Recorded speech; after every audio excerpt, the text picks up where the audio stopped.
What's up, everybody? Welcome back here to Team Swartz, and welcome to 2022, the first live stream podcast, season 2, episode 1.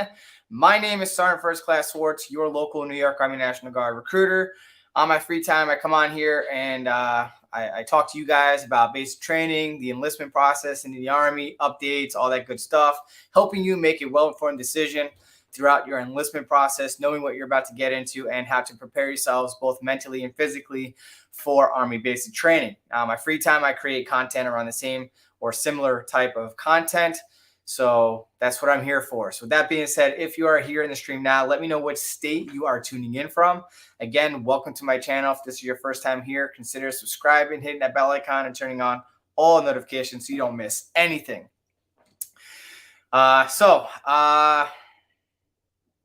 I'm excited. I'm pumped up. It's 2022. We already got people in the stream posting comments and whatnot. And I'm really looking forward to 2022 and see what it has to bring me. So,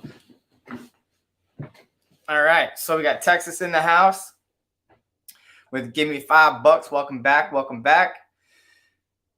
Let's see. We got New Jersey, Madison Fowl from Andover, New Jersey. Masito 14. What if I have smoked marijuana, medical marijuana, and want to join the military? Advice. You're not going to be able to join, unfortunately. As a new person coming in, whether it's prescribed or not, it's or even if it's legal in your state, you're not going to be able to join while smoking marijuana or any other types of drugs. It's not legal on federal status. So, yeah, unfortunately, you're not going to be able to join. Tony Muniz, all right, with the hashtag Team Swartz, first one of the evening. Thank you very much. Appreciate you. We got, I am in the recruitment process of joining the Army, and my recruiter said that my commander is going to give me an interview. What kind of questions do you think he will ask me? The only time typically one would interview with a commander is most likely if you require a waiver, whether it's a moral waiver, administrative waiver. Let me know what type of waiver you're going for. But probably just trying to figure out if you're a good person and that you would make an asset to the team and that you're of good moral character, someone that they want part of their family. Schemer says, evening drill sergeant popping in the stream, just as I said I would. Unfortunately, the stream popped up during my workout, so you're going to have background noises for a bit. All right, cool. All right, Schemer also says, however, I'd love to hear about how your regiment is going. Regiment to working out or my daily grind as a recruiter. Let me know. Let's see. We got Give Me $5 with the second hashtag Team Swartz from Texas. We got Leah MK just re-enlisted as an with an RE3 code. It was super long process, but I ship out in a few days. Congratulations. Good luck in basic training. Make us proud. We got Nebraska in the house from Landon Greer. Let's see. Yeah, exactly. Stop smoking. Garrick Richards with the Team Swartz. What's up? Welcome. Thank you for joining the stream. Welcome back, Hussein. Welcome back. We got Aviana Rodriguez. Welcome back with the third hashtag Team Swartz of the evening. Let's go. Hell yeah. Here we go. All right. So here we go. So Los Angeles, California with Christian Rodriguez. We got New Jersey with Coach Bobby. Thanks for the help on IG anytime. So I'm glad he brought that up. Listen, I do my very best to get to every single comment in the stream in the hour or two that I'm here. If for some reason I'm not seeing your comment, you don't need to repeat a couple times. If you say that I skipped your comment, it's only because it's not showing up on my side of the stream. I stream on StreamYard. So if it looks like I'm skipping your comment, that's cool. Don't fret. You can always direct message me on Instagram at Team Swartz. I'll put it in the comment section here or the chat box. All right. You can always, especially if it's private and you don't want to share your business and put it all out there for everyone to read, you can always send me a private direct message and we'll take it offline. But yeah, thank you so much, Coach Bobby. Appreciate you and always happy to help. CJ with another hashtag Team Swartz. What's up? My ship date is coming fast, less than 2 weeks. Hell yeah. Make us proud, man. Help. Make us proud. All right. We got Hua from Colincinto. All right. Brandon McLean with from Mobile, Alabama. Brunson Clark tuning in from Raleigh, North Carolina, headed to basic training next week. Hell yeah. Who a freaking Luya. Hey, everyone who's going to basic training, just so I don't have to repeat this multiple times. Hey, Make us proud. Do your best. Forget the rest. Be in the correct uniform. Have a good attitude. Good work ethic. Work together as a team. Pay attention to detail. Help each other out. Okay. Lean on your battles when you're not feeling so upbeat. You know, maybe if you're feeling homesick or sad or whatnot, you know, lean on your battle buddies. That's what you're there for. You know, embrace the suck. Make the best of it. And get that W. Earn that title of becoming a U.S. soldier. All right, Garrick Richards, what are some IT MOS besides 25 Bravo? I want to have options when joining and want to work in the IT field. 25 Bravo is probably your best bet, but anything in the 25 series is within communications IT, all right? Anything in the 25 series, 25 Uniform, Bravo, Quebec's. I would probably say like, yeah, 25 Bravo is a top choice, in my opinion. Danny123, Croy123. Why do you say it's easy to commission infantry as 09 Sierra and New York Guard? Can you speak on opportunities for Ranger Airborne Air Assault and New York Guard? So you're not going to get Ranger Airborne Air Assault in your contract. We just don't have an airborne unit in the state of New York, so it's not going to be an enlistment option. Now, I'm not saying that it's easy to commission as infantry in 09 Sierra only in the New York Army National Guard. I'm just saying most people are not listing infantry as an option when commissioning, right? It's usually something else that's oversaturated and has too many people. So if you want to go infantry and be an officer, it's relatively easy. Obviously, I can't guarantee that you're going to get it. It's a wish list, kind of like going active duty, choosing your duty station. But, you know, just be the best of the best when you're in school and all that good stuff, right? And hopefully by the third phase, you can find out if you're getting it or not. So if you're in the top 10% of your class, typically you'll get what you want. So, but as far as going like Ranger Airborne Air Assault, if you're offered that at the training site, oftentimes they'll do some recruiting for those types of schools. If you have really, really good PT scores, then they'll offer it to you while you're there. But again, it's not a contract option. Active duty and sometimes reserve can offer that as a contract option. And for those states, I believe there are 4 states. I want to say Rhode Island is one of them that has an airborne unit, but I'm not sure of the other 3, to be perfectly honest with you. But there are 4 states for sure that have airborne. And those states would typically have it as part of your contract option. I believe Florida has one. So Florida, Rhode Island, and somewhere in the Midwest. Can't remember the other 2 states. Hashtag TEAMSWARTZ coming in from Eric Nieves. Appreciate you. Thank you so much. We got Madison. Do you know any recruiters that will train me TEAMSWARTZ? It depends on the applicant. If you got like 5 pounds to lose, the recruiter might have you come in and work out with them or something like that. But I have a video for you. You can definitely check it out. All right. You can work out all day long. And if you're not controlling what you're eating, all right, it doesn't matter what you got going on. Why is it not working? Fat loss video. Nope. Fat L. E. There we go. So watch this video. It also includes the workout program that you can do at home or at the gym, a running routine. It includes an eating or a food strategy, right? Intermittent fasting, leveraging a ketogenic diet, caloric restriction, right? I talk about a free app called MyFitnessPal. You can track your calories, your macros for the day and all that good stuff. Watch that video. It'll help you out a lot. Again, you can train all day, but if you don't control what you're eating or what you're putting inside your body, then you're going to have issues in fat loss, right? Your goal should be focused on fat loss. A byproduct of fat loss is weight loss. So focus on fat loss and you'll be good to go. And discipline and consistency is key when it comes to fat loss or in anything, any other goal in your life.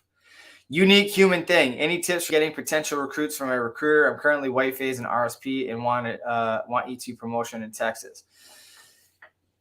I would say this: if you got somebody that's within the height and weight standards and are afraid to ask them if they've been arrested or if they have medical conditions, I would say to call them up and be like, hey, listen, I joined the whatever. Oh, you're an RSP. So I joined the Texas Army National Guard. I'm excited. I'm pumped up. They're paying for my college, yada, yada, yada. If you know they're going to college or in college, we are a duh.com. Like no other reserve component of the Army or branch of the military that's part-time can match what the Army National Guard offers. So if you're tuning in and you don't know this, the National Guard has state tuition assistance that's added to the federal tuition. And if you don't know this, now you know. Federal tuition only covers up to $4,000 per year. Like, it bothers me a lot that the GoArmy.com and the Army Reserve websites say that they'll pay up to 100% of your tuition, all right, with up to $4,000 that you could use towards your tuition, right? $4,000, that's it, right? $250 per credit is the maximum you'll get. So if you're going part-time, one class, maybe it'll pay 100% of your tuition. But as a full-time student, it's more than $4,000 a semester here in New York City at a community college, right? So just keep that in mind. Tuition, state tuition in the Guard can pay up to 100%, meaning that, like, each state is different. I'll put the link in here. It's in the description already, but I'll put it in the chat box. You can click on it, come back, and check it out later. But like, for example, the New York Army National Guard, if you go to any community college or state university, we're paying 100% of your tuition fees. If you go to a private university or college, then we will pay up to the SUNY or state university price, which is valued at, as of right now, last time I checked, $7,070. You can add the $4,000 of the federal tuition on top of the state tuition, which will give you at $11,070. So that's $7,000 more than you would get if you were in the reserves in any branch of the military. So for me, if you're a full-time college student and you're looking to maximize your monetary benefits for paying for college, the Guard, hands down, is your best option. That's the only time I will tell you or anyone else that the Guard is better than anyone else. Other than that, if that is not important to you, to each its own. Do your homework, do your research, and you can check out this video to help weigh out your options. And it's titled, Don't Join the U.S. Army Until You Watch This. So definitely go check out that video as well. A lot of great tips and stuff. But yeah, talk to your friends. Tell them that you joined the National Guard. You got to sound excited. You got to sound very enthusiastic, prideful, and that you can't wait to go to basic training. You're excited, right? And convey that to people. Have that sense of pride, and that will rub off on people, and it may even spark curiosity. And don't get them to agree to join. Get them to agree to come meet with your recruiter. In fact, this is what I suggest to you. Invite them to your next RSP drill as a guest, right? They could be your battle buddy for the entire drill weekend. Then you can arrange a sit down with them at the close of business or on that Monday or the next week, right? And that would be my suggestion for you, especially if you have a good RSP. And those of you who don't know what RSP is a strictly Army National Guard program. RSP is short for Recruit Sustainment Program, where we make sure that you are administratively, physically, and mentally ready for Army basic training. We give you an introduction to the Army lifestyle at a training environment. We instill the basics of basic soldier skills and things like that. But definitely check out the Guard, especially if you're considering part-time. All right. Kai Anthony, welcome. Pizza time and party time 14.5 miles to your Alexa, be quiet. Avenue in Ridgefield. Sorry about that. Only averages Alexa, be quiet. It's open today from 3 Hey Siri, shut up. Jesus. Okay. Yeah, so Garrick Richards, I am trying to go in as an officer. Are the IT MOS is different and is basic different? Basic training for all officers is the same. Every soldier, where you're going commissioned officer or an enlisted soldier, basic training is the same for everyone across the board. Now, AIT, or I mean, I don't know if you meant AIT or IT as in like information technology. So I'm just going to assume that's what you mean. So if you're trying to go IT in the officer world and in communications, essentially, then it's not an MOS. You're not getting a job skill, right? Military Occupation Specialty, AKA job skill. You're going to go to Basic Officer Leadership course, right? Which is BOLIC, and that is equivalent to an enlisted soldier's MOS. So you're going to get a broad understanding and training in that field, okay? As an officer, as a leader, okay? Martin Exotics, #TeamSWARTZ. Thank you very much. Appreciate you. Just changed my oil in the cold. Ooh, that sucks. Let's see. Schemer 75 hard. Oh yeah. Hang on, let me see what you said earlier. Oh yeah, I was supposed to start Monday. Yeah, I'm gonna start next Monday. Yeah.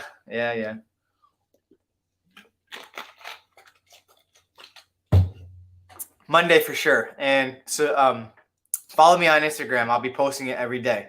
Accountability. Monday next week on the 10th. 10th. Garrick Richards, originally from the Bronx, New York, but currently in Texas. Hula freaking Luya. That's right. Here we go. JJ, what can I do to help increase my pull-ups? All right, so that's pretty easy. I would do this, if not every day, every other day, right? So if you're going from the couch to working out, maybe every other day. But if you're somewhat generally physically active and you work out on a regular, start with as many normal pull-ups or chin-ups that you could do. I would start with pull-ups with your palms facing outward, as many as you could do that way, sets of like 3 to 5, and then switch it to a chin-up where you use your bicep to assist you in getting up, as many sets as you can, 3 to 5, and then get yourself to the top position and hold yourself either in a chin-up position or a pull-up position. Just hold that static hang for like at least 15 to 30 seconds is the minimum goal, shooting for a minute. You do that 2 to 3 times, right? And then from there, you could do negatives, which is you start at the top position and slowly lower yourself down to the down position. Then use a chair or a box or any like a ladder or something to get to the up position again, and repeat that process 3 to 5 repetitions for 2 to 3 sets. And that's how you'll get better at pull-ups. So pull-ups, half of it is the forearm and the grip strength. And obviously the upper back muscles, and a lot of people tend to use biceps. But when you're doing the pull-ups, if for working out purposes, kind of like squeeze your shoulder blades together. I would have to demonstrate in the video, but yeah. So like almost like lean back and actually use your back muscles. Don't like just come straight up to the bar. It's kind of hard to articulate that in video without demonstrating, but yeah, that's what I would recommend. Yama Grizzly 1, are enlistment medical standards harder, easier, or the same for civilians with a college degree trying to join as an officer? If you get disqualified for enlisted, can you try the same branch as officer? So the standards for officer and enlisted soldiers are all the same. So there is no difference. MEPCOM is the one that governs the MEPS policies and guidance as far as completing the medical exam. So if you don't qualify for enlisted, you're not going to qualify for officer. All right. There are just additional qualifications required to become a commissioned officer, like a 4-year degree, having a GT line score of 110 or better, being a U.S. citizen, and qualifying for a secret clearance. Nicholas, leaving Tuesday for basic training at Fort Jackson. What are some physical requirements in order to graduate? I'm going in as a 92 Alpha. So currently, right now, the Army Combat Fitness Test is not a graduation requirement. Depending on your location, they could recycle you to an earlier phase if you completely bomb it, if they're a concern for your safety for the Forge, which is your final FTX or field training exercise. However, because you're leaving soon, right, you're going to be in a training environment when the Army Combat Fitness Test goes in effect, effective 1 April 2022. All right, so in a few months, the Army Combat Fitness Test is and will be for record. Now, currently, it is still 6 events, all right? You got the 3 repetition maximum deadlift. You got the standing power throw, which is throwing a 10-pound ball behind you. Hand release push-ups with a minimum standard of 10. The standing power throw is minimum 4.5 meters. And the 3 repetition deadlift, as of right now, the minimum standard is 140 pounds. Then you have the sprint drag carry, which is you traveling up to 250 meters in total with 5 individual events that include a sprint or 2 sprints, a side straddle, like hop drag, like run type thing, and carrying 2 40-pound kettlebells and dragging a 90-pound sled, all in one event. Then the second to last event is the leg tuck, where you have to hang from the bar and bring both knees to both elbows and yeet at least 1 repetition. Then you run 2 miles. Now, if you can't yeet one repetition for the leg tuck, you can choose and opt to do the plank. However, in my opinion, I would rather you do one leg tuck and conserve your energy for the run versus sitting in the plank position for 2 minutes and 9 seconds, which is the minimum standard. Okay. The max, I don't know what the maximum is for the plank, but the minimum standard is you holding that plank position for 2 minutes and 9 seconds. I don't know about you, but like a minute is hard enough. All right. So just knock out one leg tuck. And then 2 miles, you have up to 21 minutes or less to complete your 2 mile run. And you'll need it because that sprint jack carry is no joke. You got to complete that within 3 minutes. All right. That's the minimum standard.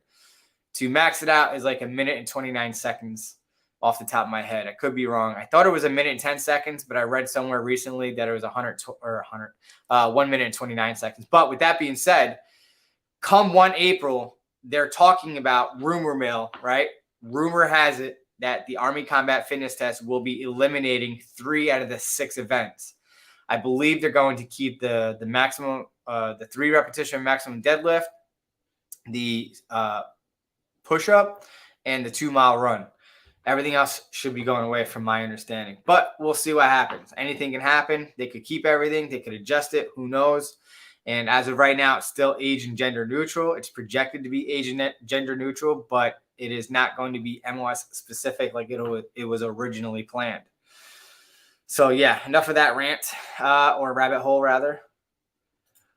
Autumn Dillon, does basic training sell stool softeners in the commissary? Your girl gets constipated. Oh, don't worry about that. You're going to be drinking so much water, you won't be constipated. But as long as you're eating your salads and your greens, you'll be good to go. But no, they won't be selling you anything like that at the Troop Exchange store. All right. At AIT, you could probably get stuff like that, but I wouldn't even do it then. Not in a training environment. Once you're out of there, then yeah. But if need be, then you can go on sick call and get that. Just make sure that, and this goes for anybody, if you go on sick call, make sure you choose a day that you're not doing something that is considered a graduation requirement, like qualifying with your rifle, your battle march and shoot, or like the gas chamber, stuff like that, right?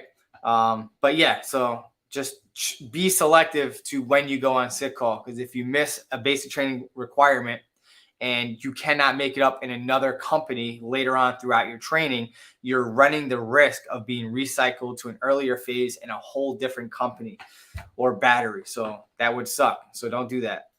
All right. So you might have to suck it up. Riker the Bounty Hunter, is combative training back to basic training menu? No, officially it is not. From my understanding, they are sending drill sergeants back to combatives level 1 and 2 to get certified, because obviously for 2 years they haven't been doing it due to COVID. But I believe it's coming back, and it should be back soon. Some sites are doing it, but it is not across the board approved by TRADOC for everyone to do it. So it is going to be site specific if they do offer it. But most locations, I've only heard of one instance where they did it. Other than that, every other soldier that has come back from training has told me that it's not part of their training curriculum at this time, and to include my drill sergeant battles on the trail now. So, Coach Bobby, will I get to pick my MOS as an officer in the Guard, or let me go back. Or would I just be considered a general officer? You're a general officer. So towards the end of phase 1, beginning of phase 2, you'll get a wish list of 3 branches that you would like to branch as an officer, as a wish list. All right. Hopefully they'll give you one of your top 3, but they'll ask you for 10, all 10, right? And hopefully you get one of your top choices. Whether it's Guard, Reserve, Active Duty, it's all the same thing. It's a wish list, and hopefully you get what you want. But good question. In fact, Coach Bobby, sometime in January, I'm going to be hosting a Guard. No, I'm not going to name it the Guard Experience, but I'm going to be bringing on our Officer Strength Manager Supervisor, Major Bradley. I'm going to be talking to her. I'll probably reach out to her tomorrow and schedule that sometime this month. And she'll be able to address anything that you need or want to know about becoming a commissioned officer in the United States Army, specifically the Guard. But all the rules and regulations are all the same pretty much. But yeah, stay tuned for that. Aviana Rodriguez asks, what are some MOSs that are airborne? I was supposed to go in for 12 Charlie, but my job was unavailable. That sucks. Honestly, that's going to be more of an active duty question. I'm not sure if that's available at this time. I know at one point they were backlogged. So be flexible. I mean, if you can, this is what I would recommend to you, especially if you're going active duty. Guard reserve is different because it's part-time. It's 1 week in a month, 2 weeks out of the year, maybe 3 weeks, right? Depending on where your unit's going. But if you're going active duty, highly, highly recommend that you wait until the opportunity that you're looking for, as long as you're otherwise eligible for it and meet the qualifications, right? Wait for it. If you have the financial means to wait, then wait. If you're going guard or reserve, then it's up to you on whether or not you want to settle for something else. But I do know that Army National Guard, unless you're in one of those 4 states, doesn't offer airborne school. And it's not, airborne is not locked into certain MOSs, but it would, in my opinion, and correct me if I'm wrong, if you're an active duty recruiter in here, I would probably say that more than likely it's going to be more of a combat MOS that would pre-qualify at a higher rate compared to a combat support MOS. But good question. But if you look up NJ Recruiter, Army Recruiter, NJ Army Recruiter, I think it is. He is a New Jersey active duty Army recruiter, and he'll shoot it straight to you. But you can hit him up on Instagram. Kai Anthony asks, when is drill weekend when you are done with basic training and AIT? They'll give you the drill schedule at time of enlistment, and that'll tell you when that next drill weekend would be after you complete training. CJ, question, for the Stripes for Buddies program, my niece wants to enlist on active duty. I am in the Guard. Would I be able to refer her and rank up, or would I have to get someone in the Guard like me? I'll put it to you like this.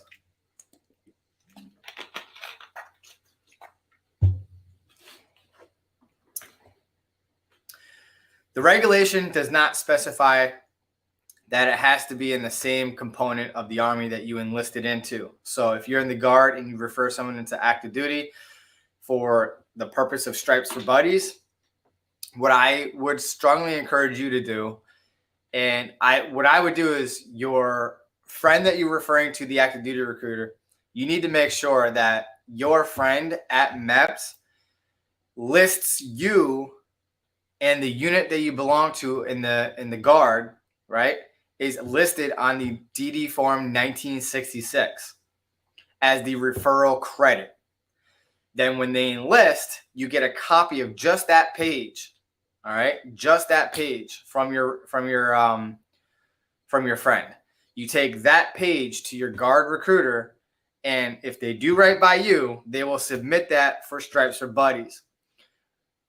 What you might run into is either A, your recruiter, or B, their chain of command may not want to process it because they didn't join the Guard in your state that you belong to. Again, the regulation does not specify that you can or can't enlist somebody in another branch of service. But if you were my applicant or soldier and you did that, I'm at the very least going to submit the paperwork and do right by you and let the chain of command deny it and then challenge it with the regulation reference, okay? But that's what I would recommend to you, 100%. Max Campbell, any MOS can be AB, airborne, I guess. It's just a matter of jobs that has the exactly, 100%.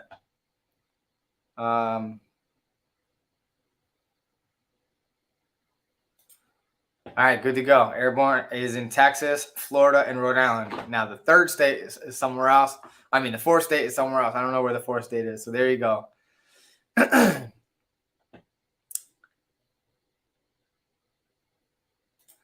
JJ, do you have a video on what to eat, like for fat loss or what to expect at basic training? Let me know, JJ. Oh, and also, when you're dropping your questions, let me know if you're specifically going active duty, reserve, or Guard, because that will help me answer and address your questions or concerns easier, okay? Bronson Clark, basic training question. Are most bases still operating with yellow phase? Yes, they have not transitioned to anything else. Now, right before the Delta variant popped up, and then the Mu variant, and now the Omicron variant that is what was wreaking havoc now. Before that, those three popped up. They were about to transition into an all-new green phase because of the vaccinations and all that good stuff. However, those variants kind of like derailed that. So it is still yellow phase. All right. Nothing has changed yet, but you can be rest assured that if anything changes, your boy, Team SWARTZ here, is definitely going to be updating y'all on the regular.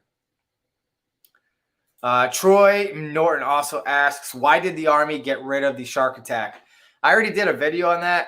I don't have a quick text for it, but if you look up Team SWARTZ shark attack, you'll find it.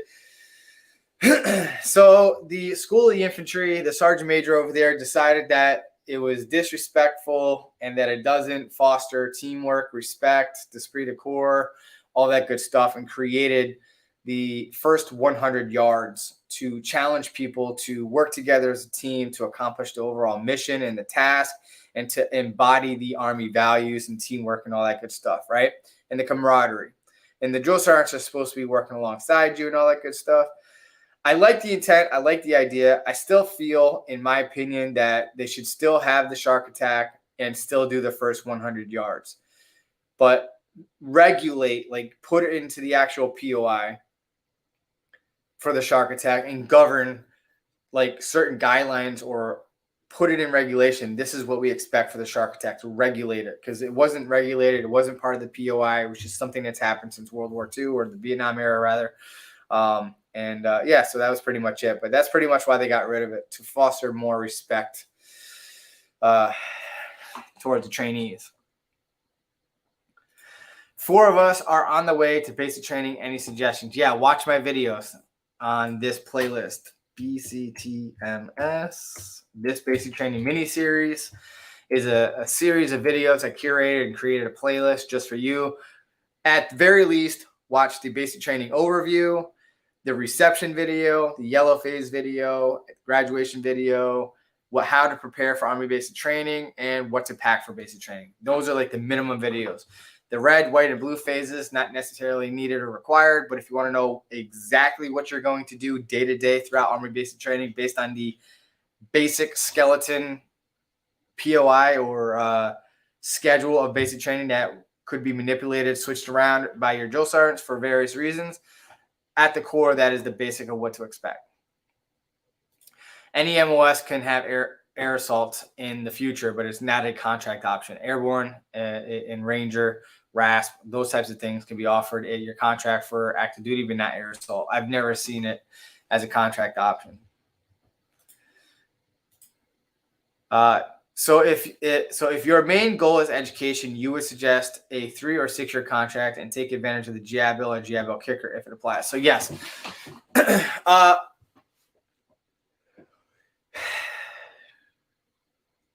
if you don't mind putting pause on your life for three years, then go active duty. Like if that's something that you're into, because you'll get the post 9/11 GI Bill when you get out.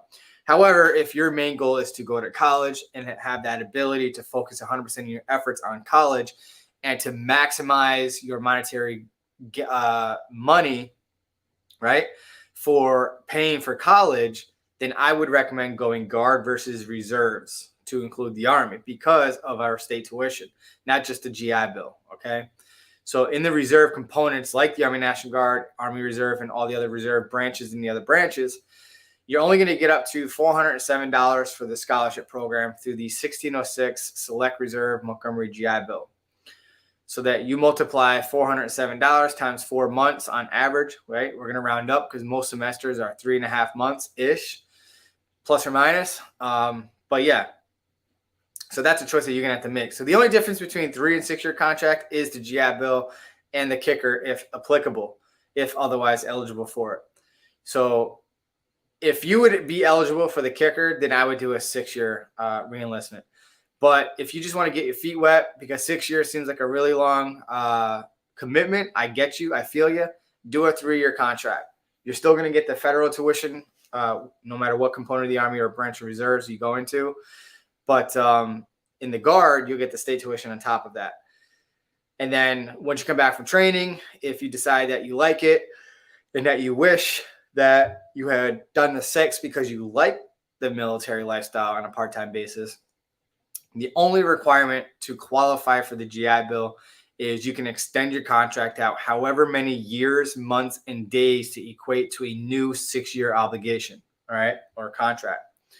So let's just say, let's keep the numbers simple, right? You enlist for 3 years, and on your 1-year anniversary, you decide that you want to get the GI Bill.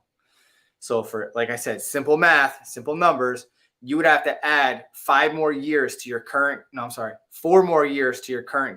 because you have 2 years remaining from your current 3-year contract, right? So you add those 2 years to the extension of 4 years to equate to a new 6-year contract. That is the only requirement to qualify for the GI Bill.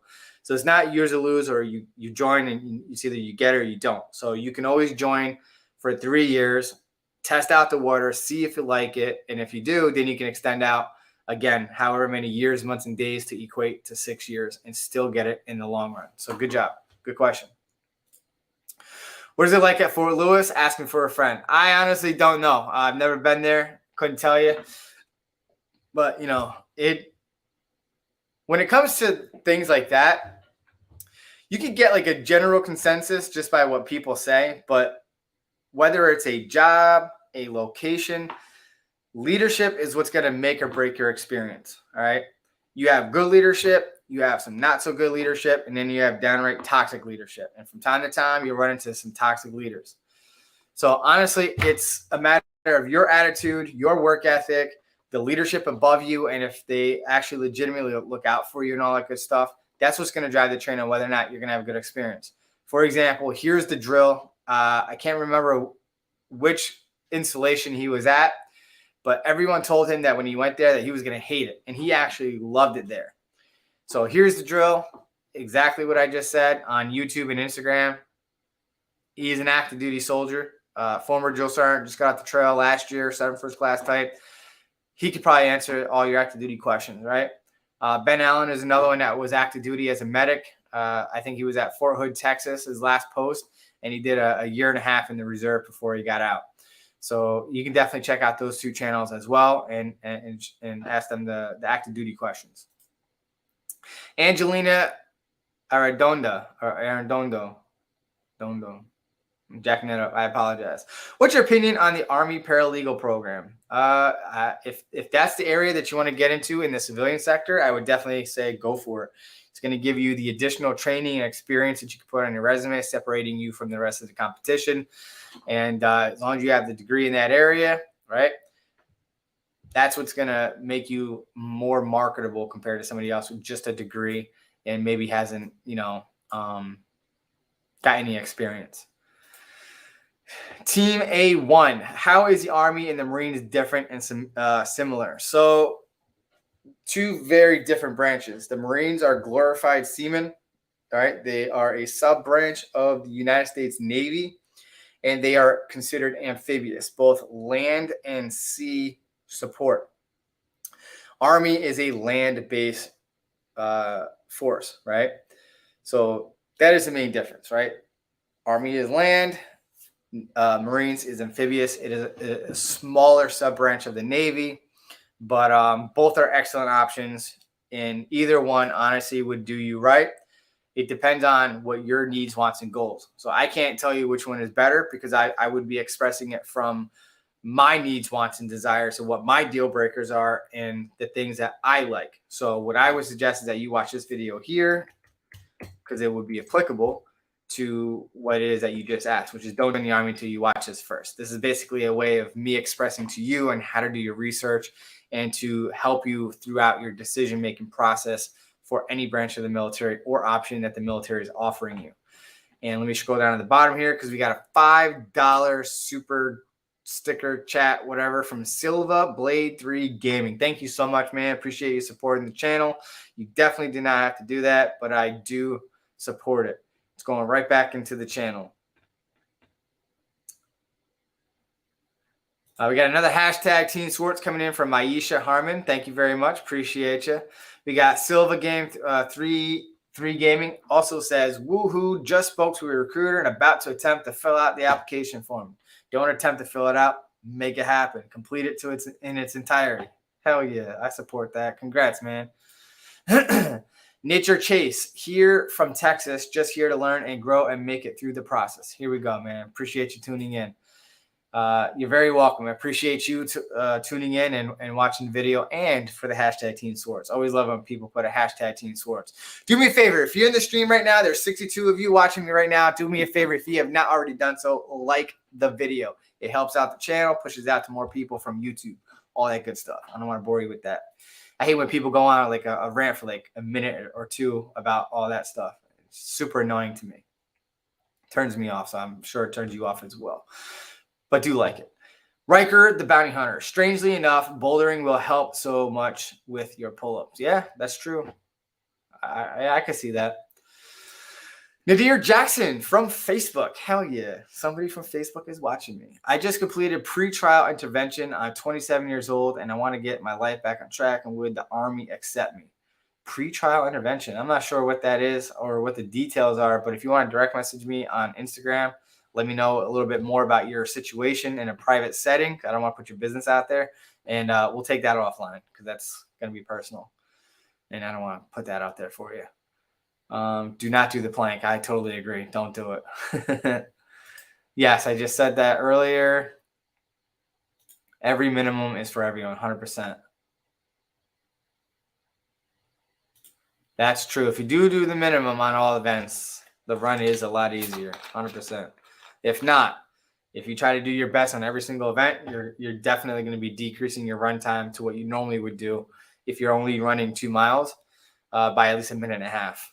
Minute and a half at minimum, probably closer to 2 minutes for most people. Riker the Bounty Hunter. This constant live streams are so helpful. SMP, RTC, and the National Guard seems like a no-brainer. Yeah, man. Especially if you get the Minuteman Scholarship, 100% hands down a great option. And thank you so much. Appreciate that. I try to be as more consistent with my live streams than I am with my talking head videos. I enjoy doing my talking head videos more. I noticed that I don't know. I'm still analyzing my stuff, but yeah.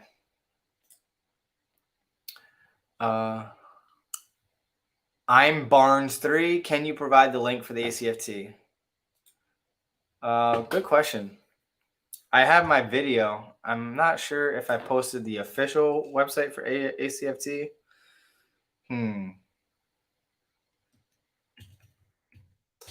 Go to my ACFT video. By the way, that B-roll sequence, that first 2 minutes, filmed, edited, all that stuff. I did that. But the link might be in the description area. It's been a minute since I watched my video or looked at it, but check out the description area for the official link because I'm pretty sure I put it there.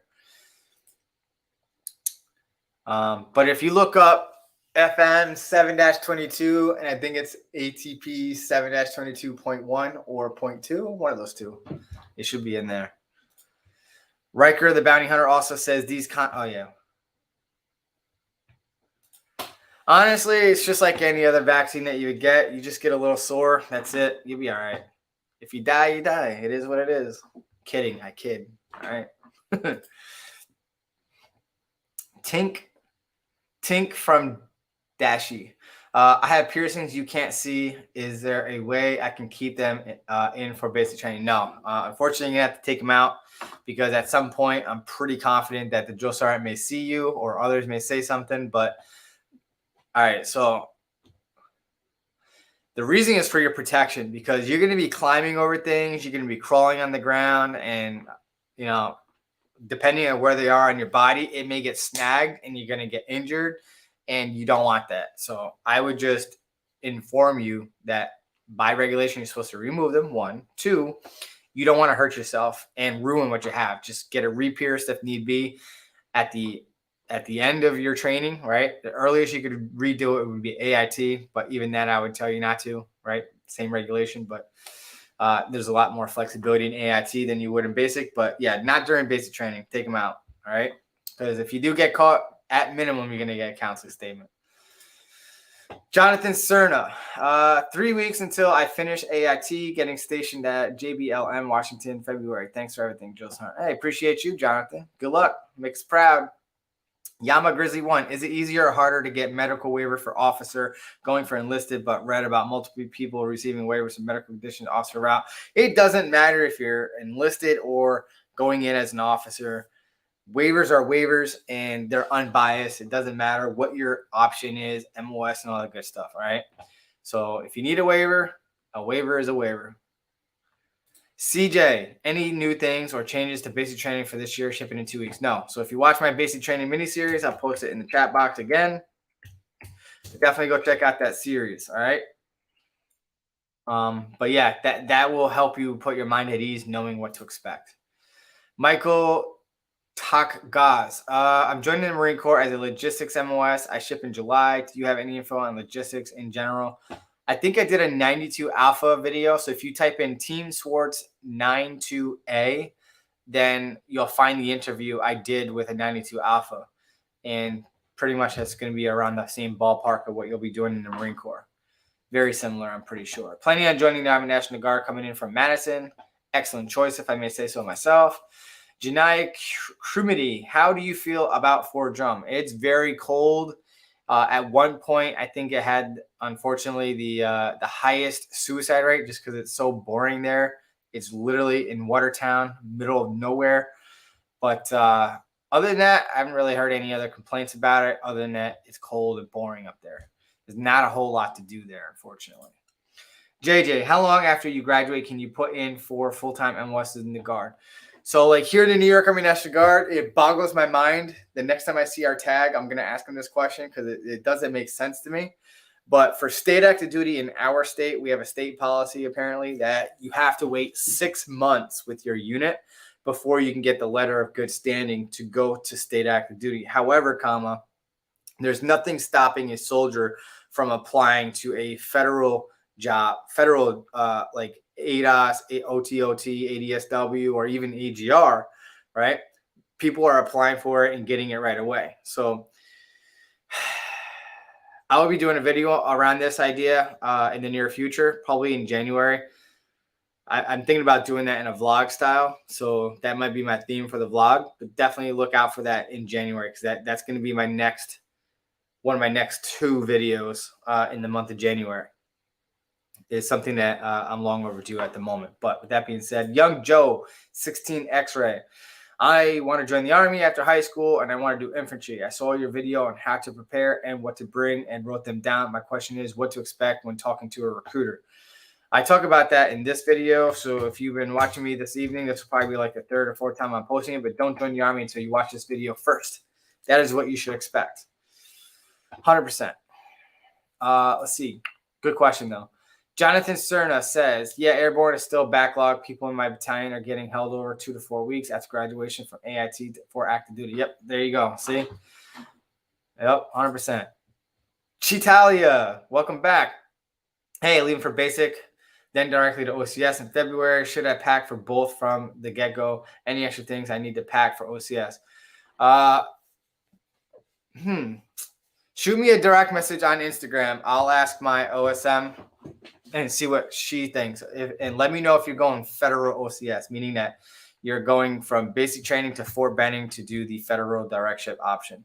I think that's what you're doing, but just to confirm it, let me know in my Instagram. I know you're doing. I think you're following me there, but just in case, I put it in the chat box for anyone else as well. But yeah, if you have any questions, you can always direct message me on Instagram, especially if I don't get to your question this evening. Roger Lee, I am living in New York now, but if I was in the Guard but chose to move to California, what would I need to do? It's called an IST for short. Interstate transfer is the proper term. And I did a video that you can watch. It's a streamlined process now. As long as no one is on leave and there's no hiccups with your paperwork and you're not flagged and you don't require any waivers from the gaining state because you are flagged for whatever reason, then the average is like 45 to 60 days or less. But if your life brings you there sooner, you can do what we call a SUTA and drill in your case, California, with a local unit in lieu of your drill at your home station at your losing state, your original state that you are in your case, New York. So because you are in the New York Army National Guard in this example, in that video in the description area is the IST coordinator for the state of New York for the New York Army National Guard. So I took out half the battle for you right there. And it tells you what to expect and all that good stuff. And some of the FF games that some units may want to play with you and all that good stuff. And the regulation that I'm citing in that video. Madison Fowl, planning on joining the Army National Guard. Excellent choice. Young Joe, 16X, I want to join. Hang on, I think we did this already. Let's see. Jayla Conroy, can you still do the split training option if you want to join after your senior year of high school and go to basic training summer and AIT in the freshman year of college? So a college student is going to have a different option for split training compared to a high school student. So with a high school student, there's no like re-registering for the spring semester after the fall semester. So high school is considered from like here in New York, September through June, right? Late May to mid-June. And that's a straight shot. So that's why our split training option for juniors and seniors work with a basic training in between their junior and senior year with a mandatory return date to be in time for the fall semester of their senior year. Now, if you're a senior in high school, like in your example, the best thing that we could do for you in this example is that you'll graduate from high school, you'll go to basic training with a mandatory return date to be back in time for your fall semester, but that's going to require that you are enrolled for the fall semester, right, at time of enlistment. And with that being said, when you come back or when January hits, you're not going to be allowed to do your spring semester and do your AIT that following summer. The reason being is most MOSs are longer than 10 weeks, and that's not going to allow an MRD, a mandatory return date. So AIT does not have an MRD, a mandatory return date.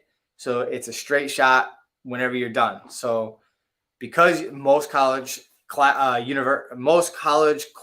you have to re-register each semester. So you're only going to be able to do basic training with a mandatory return date to be back in fall semester in this example. And then you'll be leaving in January, February of the following year for AIT. So regardless of how you slice it, dice it, chop it up, all that good stuff, right? You're still going to miss one semester.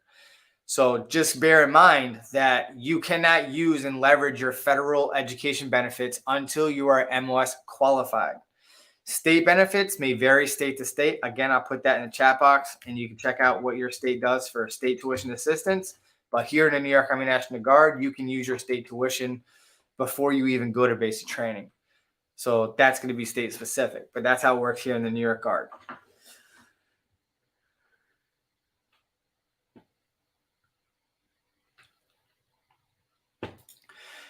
Do I need to go through M-Roads as I am contracting as 09 Sierra? So Michael Perry, at the time that I recorded the video based on the guidance and the slideshow that was published off the top of my head was November 29th of 2021.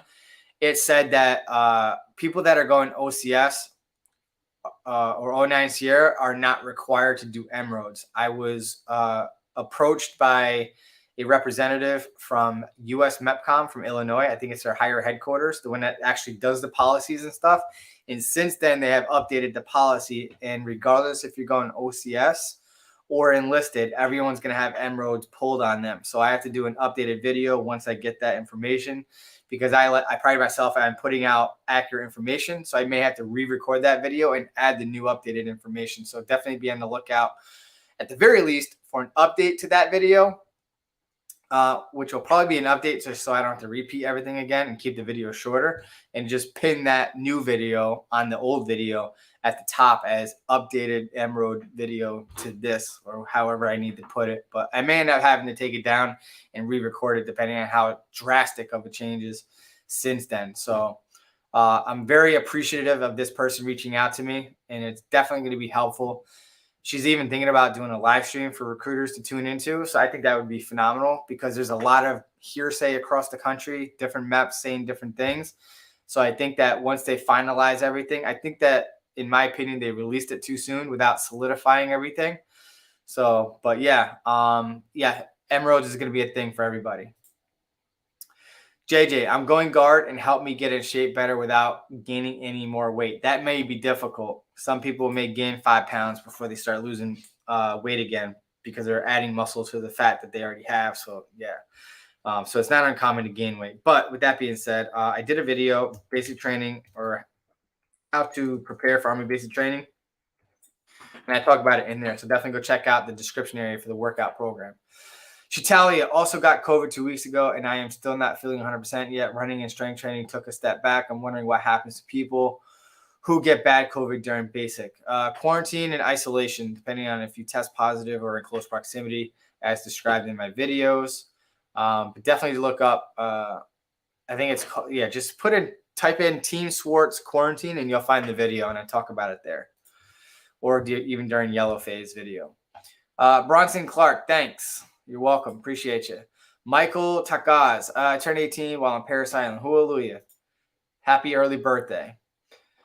Co-Ren Music. Why do sergeants curse out so much? I heard these people crying and worse. We're not supposed to curse in accordance with AR 350-6, which is the Bible for drill sergeants. But yeah, that's unfortunate. Like if you're trying to drive home a point, like I understand it, but if you're cursing like a sailor, we're not supposed to do that anymore. And we're definitely not supposed to be disrespecting anyone. So I don't know. I'm not sure what the situation is with those trainees or whatever, but some people are just easily offended. And what I tell people all the time is don't take it personal. When drill sergeants are yelling at you, they're not yelling at you, they're yelling at the uniform. And a lot of times when we're yelling at you, we're the reason in rhyme or reason for us yelling at you is the yelling portion of it, like speaking loudly or downright yelling at you.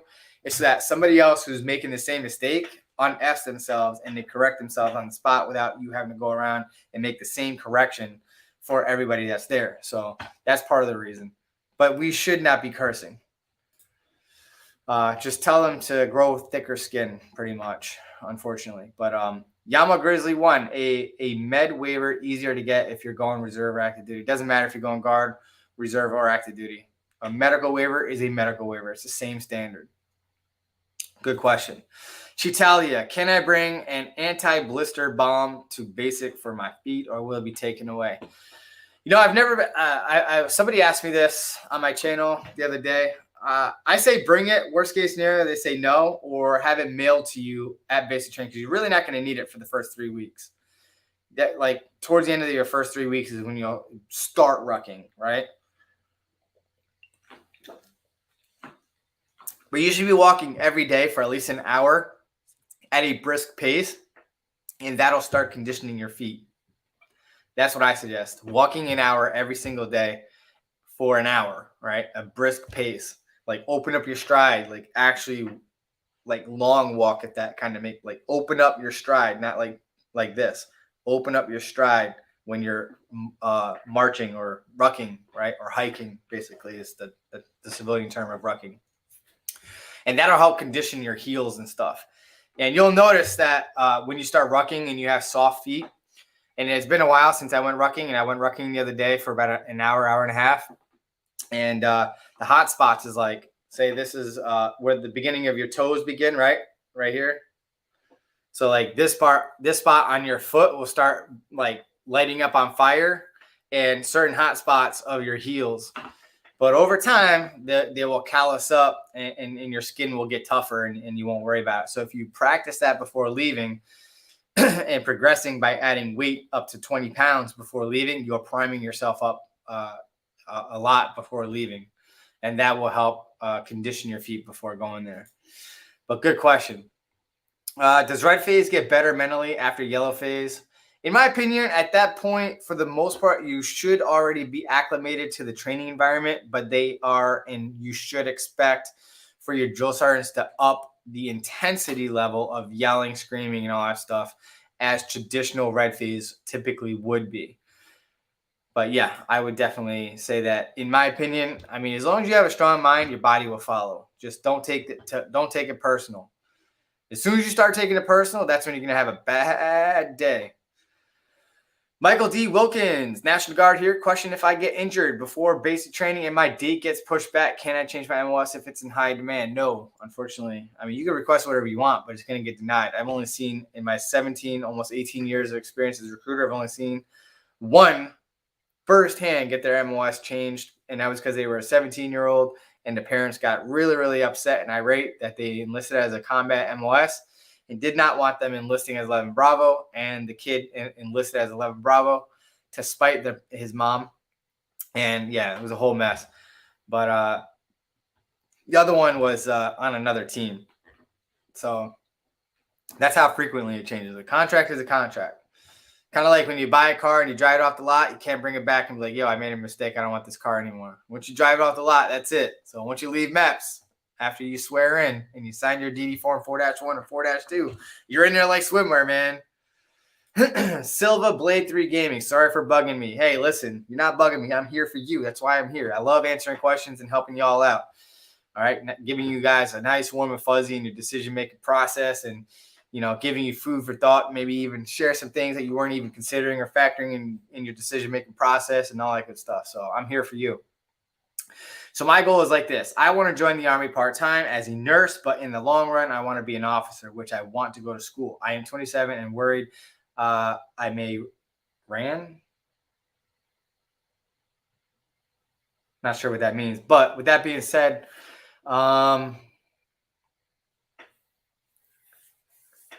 you're kind of really close to the age cutoff for federal OCS. So federal OCS, you need to appoint as a commissioned officer by age 34. Off the top of my head, I did a video on it. You can check it out here. OCS option overview. So federal OCS if you're going reserve or active duty. So you need to get your nursing degree if you want to go in as a nurse. All right. So what I would recommend for you is that you join the Guard part-time, right? You go to college, you get at least your 4-year degree as a nurse, preferably a registered nurse. Then you speak to the AMED recruiter, which is the medical officer recruiter, specialty branch, right? And go through them to go active duty as a nurse. That's what I recommend, because going Guard, right? It's part-time. You're just starting the clock for retirement and all that good stuff. All the same benefits and everything. And you can use the education benefits to help pay for your education without taking out student loans. And you can focus 100% of your efforts on school. Just choose a combat support MOS. Do not choose a combat MOS, because typically they'll have longer drill weekends and a higher up tempo of training and stuff like that. So combat support, Guard, so you can maximize your monetary gains. But if you don't want to worry about all that, get your degree first and then go straight into active duty, talking and leveraging an AMED recruiter. That's what I would recommend for you. Jayla Conroy, National Guard with the ASVAB score of 71. Good job, buddy. Good job. How much would your kickers be, and are they not correlated? If they are not correlated, what are the kickers based on? So you need a 50 or better on the ASVAB. You got to score, you got to enlist for at least 6 years, and it's going to be MOS and or unit specific. So typically it's a critical skill, which we're something that we're low on, or a type of unit, like a combat arms unit with a high up tempo type unit. All right. But the STRIP, I forgot what STRIP stands for, but it's the incentives policy will dictate how to qualify. Let me see if I have it in my email. Shoot, where is it? Nah, DM me on Instagram, because I don't have time to do that. I don't want to make everyone wait. But yeah, I'll do a video on that in the next month or so. What's up from New York City-ish? Not much. It's busy with Omicron. Hey, here we go. We got Erica Burney in the house. Yo, give me a date soon, February timeframe. So yeah, are you talking about coming on here, Erica, to collab and talk and all that good stuff, like a podcast type thing? Let me know. Or are you talking about the other thing where you're going to come in and film a day in the life in the Guard as a full-time recruiter, part-time drill sergeant? Let me know.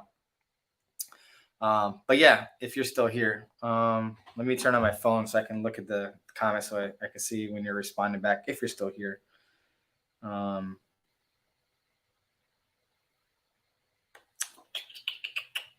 Where are we? Let me turn down the volume.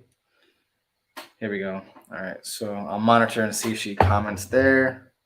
She's probably long gone by now because it takes so long to get through these questions. All right. Brian Gonzalez. Oh, by the way, go follow her. She's a former drill sergeant. Now she's doing awesome stuff for TRADOC. She's doing pretty much 25 Victor type stuff where she goes around and films various things and creates videos for the Department of the Army. She's doing something that I wish I could do myself, honestly, with the guard.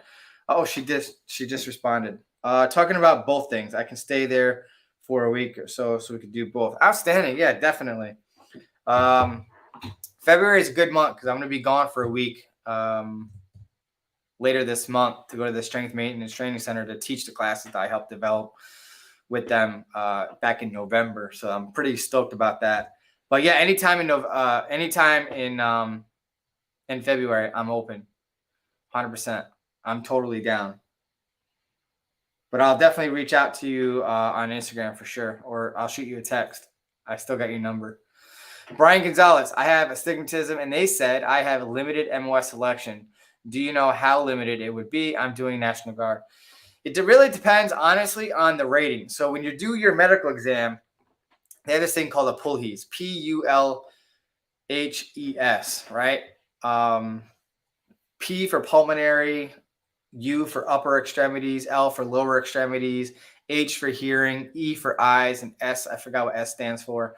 But a perfect score on your medical exam rating is 1s across the board. 1s mean there's nothing medically wrong with you. So I think I got a 2 or a 3 for my eyes. I think I got 2 at time of enlistment. I think my eyes got worse, and now I'm like rated at a 3 possibly. But if you get rated a 2, then you're still going to have a lot of options. All right. It's just going to be restricted to certain MOSs. And what I'm going to do in the future, which will probably be a really quick and simple video, I could do that in the next week or so. But I'll in the description area, I'll put a downloadable link that you can look at all the MOSs and you can look at the medical profile. Right. So if you look for all the MOSs that have a 2 or a 3 under where the E is on PULHES, that means if you're rated at a 2 and you see a 2 there, then you're good. All right. If it says that it only allows a 1 there, then it will have a 1 in the E. Right. And that means if you get rated at a 2 or a 3, that means you're not qualified for that MOS. Make sense? But look forward to that video.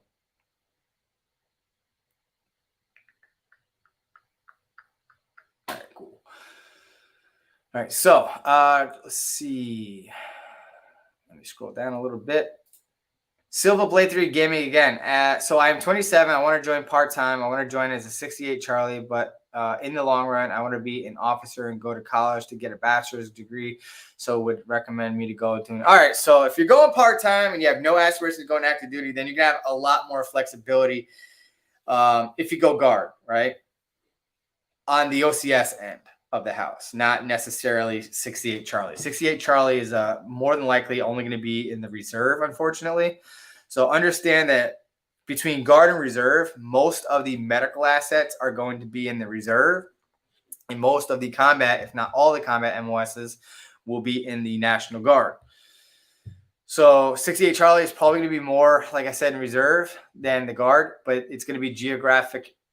It's going to be like pretty much in your geographical area on whether or not 68 Charlie or anything in the 68 series is going to be in your area or not, or as far as your state or region will allow you to travel for what we refer to as a reasonable travel distance to get to and from drill. Or in the reserve, they call it battle assembly per regulation, but we just call it drill weekend here in the guard. So with that being said, if you're going part-time, then I would recommend going guard for, as previously described, because of the state tuition assistance. You can focus on college. And let's say college takes a little bit longer than expected because the average person completes a 2 or 4 year degree over 7 years. So hopefully that's not you. But if it does happen, at least with the state OCS option through the guard, if you watch that video I posted when I addressed this earlier with you, the state OCS will allow you to commission up to your 42nd birthday or 44th. 42nd, best case scenario, or worst case scenario, best case scenario, 44th birthday. But definitely go check out that video. I list the prerequisites in there. But yeah, me, Nwaka, yo big, I'm 34, 35 this summer.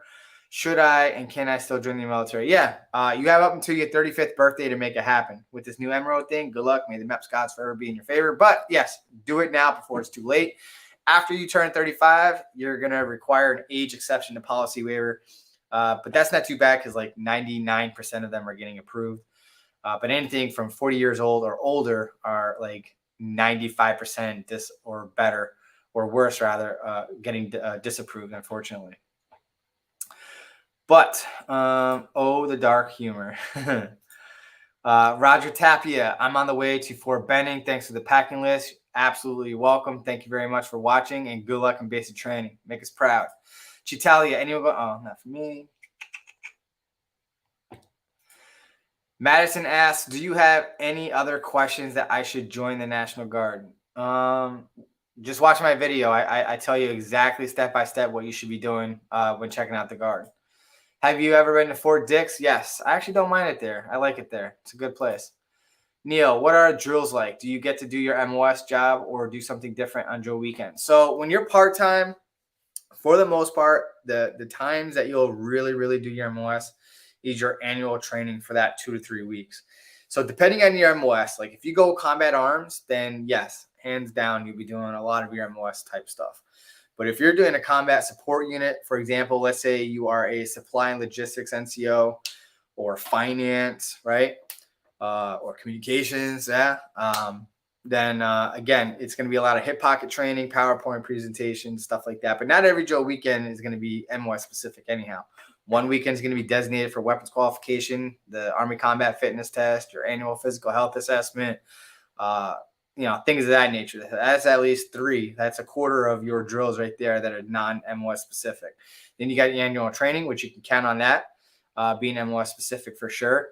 Some drills would be home station. So if you see an HS on your drill schedule, that means home station, where you'd be drilling at your unit and maybe knocking out some administrative tasks and things of that nature.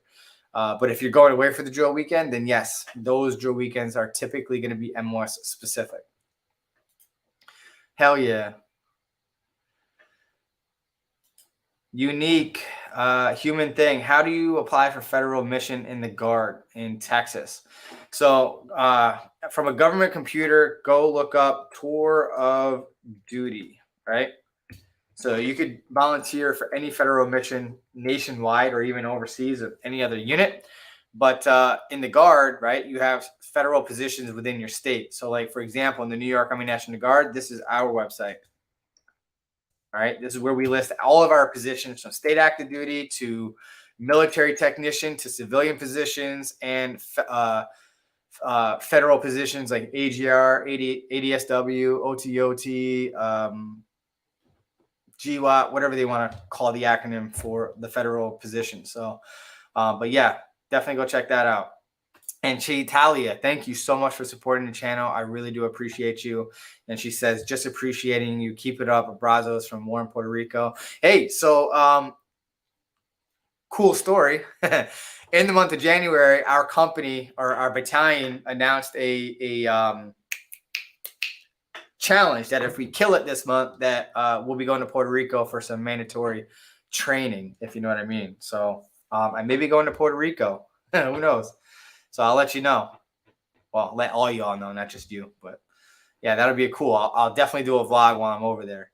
But when I go back to Puerto Rico, because we went there, I forgot what year it was, 2012-ish. We had done mandatory training over there. And unfortunately, I didn't make it to the rainforest because it would have been cool to go there. But I went to Old San Juan. We stayed in San Juan, but we went to the Old San Juan area.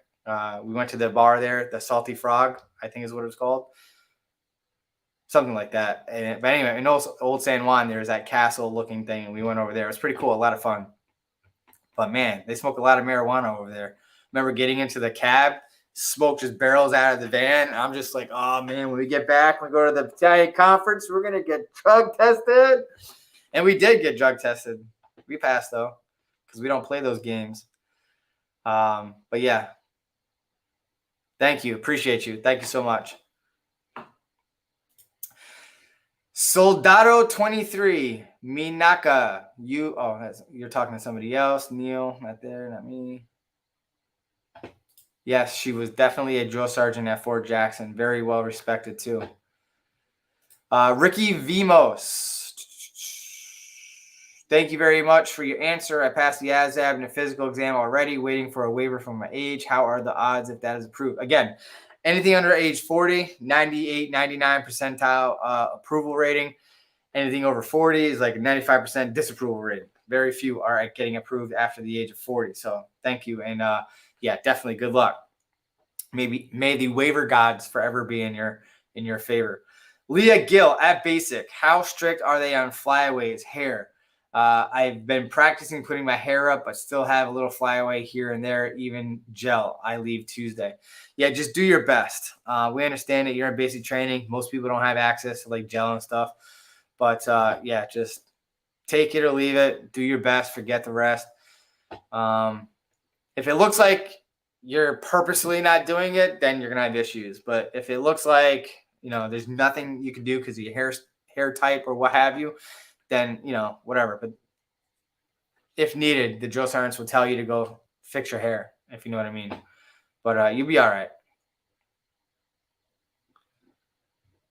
You got to be the standard, but, they're not a-holes about it.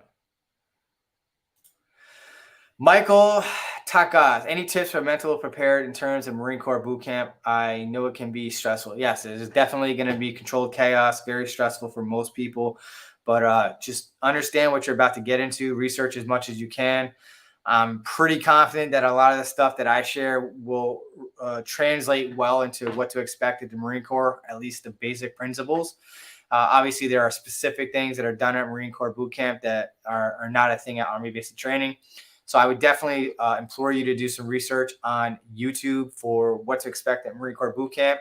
I'm sure there are other military influencers from the Corps on there that you could watch and gain some, insightful information. But I'm from the Army, so that's all I know, unfortunately. But good luck, and I'm sure you'll do just fine. The fact that you give an F tells me you're going to be just fine.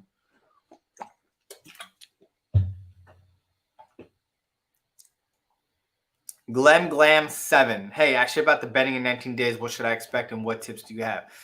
Embrace the suck, do your best, have fun, and forget the rest, all right? Show up on time, be in the correct uniform, work together as a team, attention to detail, all that good stuff. And watch my basic training mini-series. But if you're in the stream right now, do me a favor. If I address any one of your questions and you have not already done so, please like the video. You don't have to subscribe. That's my own personal goal. If you do, that'd be great if you do. But at the very least, please like the video. Helps the algorithm push it out to other people, because my main intent, the main reason why I'm here, is to help out as many people as I possibly can. So appreciate y'all, and thank you very much. Biohunter 111. Do you actually get college credits from basic training? Yes. So depending on your MOS and if it correlates with your major or minor in college, you can get anywhere from like as little as 3 credits upwards to like 30 something credits, sometimes even more, depending on your MOS and how long your training is. And again, if it relates to your degree plan. So most of it will be electives, not necessarily your main courses and such.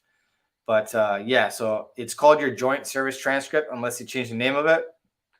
Joint Service Transcript is what you'll request to be sent to your school, an official one. They can, well, at least like the college I'm attending now, Post University in Connecticut, they pulled it automatically. In the past, you would have to reach out to Joint Service Transcripts and put in the request to send official transcripts. But now the schools have direct access to it, and they can pull it, and they'll evaluate your credits and take it from there. It's pretty cool, because if I went for business management, I think it was, they would give me 68 credits based on my military transcript. But I want to go in communications and media. As you can tell, I love social media. I like the filming aspect, the editing process, being in front of the camera. I like cinematography, filmmaking, all that stuff. Like I love it all. Like I can't really dial in on which specific aspect of the whole thing that I like and enjoy the most. But I just love it all. And that's what I'm getting my degree in, communications and media. And they're giving me 48 credits for that, less than the other degree plan. But hey, 48 credits that I didn't have to earn in a college setting. So that's a win-win for me regardless. It's not that, like I said, it's like a typical vaccine. Like I wouldn't even worry about it. You'll be all right. And like I said earlier in the stream, if you die, you die. It is what it is, Just do your best. All right. So it looks like I got all All right, so we got Golden Knight here with a $5 super chat. Appreciate you. Thank you so much.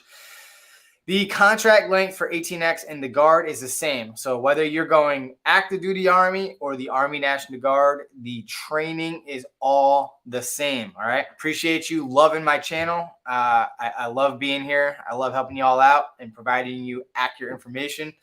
I don't know everything. I know a little bit of something, a little about a lot of things, but I don't know everything. And if I don't know, I'm not afraid to let you know that, and I will get you the correct answer and all that good stuff. So with that being said, appreciate you and thank you so much once again.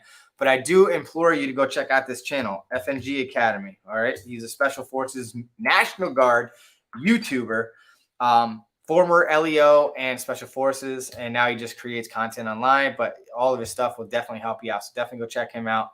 And there's also another YouTube channel that's worth checking out if you're going Special Forces. Special F. I think it is. Yep, here we go. Which is the Life is a Special Operation. That's another YouTube channel you can definitely check out and get a lot of good information as well. So the next one is coming from Malik Webb. My recruiter forgot my dependency waiver for my daughter on. She calls and says I lost it. I think I can get my bonus back. I have it. Huh? All right. Well, first of all, thank you so much for supporting the channel. You definitely don't have to do that. I love doing this, but you know. I'm not going to say no, but I do appreciate it. But I'm not really understanding your question if she lost her dependency waiver. It's all uploaded. And if it's not uploaded, all she's got to do is reach out. So the training house or the training site is going to reach out and put in a LNO ticket, right? So they'll call back to your chain of command and they'll source the necessary documents. Now, if they contracted her on not having kids, and she's claiming kids now, they didn't forget anything. The recruiter did her dirty, and that may become an issue. Hopefully that's not the case, but it's not lost. It just needs to be retrieved, basically. Now, as far as the bonus, you don't get a bonus just because you have a degree. At the time of enlistment, if you said she. All right. So yeah, if she at the time of enlistment signed an addendum for a bonus, she's going to get a bonus unless she academically fails out of AIT or changes something within her contract on her own accord, and it's a fault of her own, not anyone else's fault. If it's if it's not on the fault of the soldier, then she'll retain that bonus eligibility. All right. So hopefully that addresses your concern. You can always direct message me on Instagram at TEAMSWARTZ, and we can take it from there. Where are we?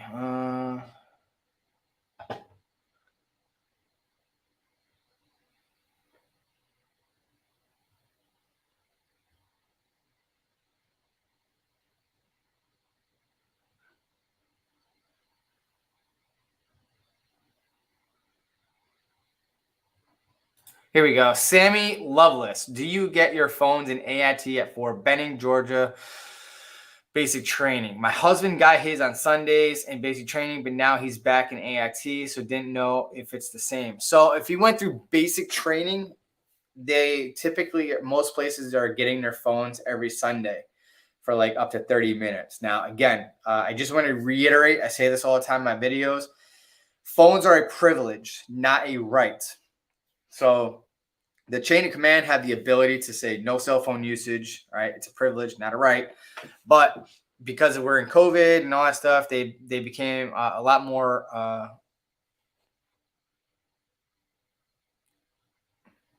what's the word I'm looking for? Anyway, they just allowed people to use their phones more frequently. But typically, every time you phase up, as long as you were performing well and you're not acting like a douche, then you would get phone privileges every time you phased up. But if he's going back to AIT, it's going to be AIT specific. Some AITs let you use your phone every night in the evening.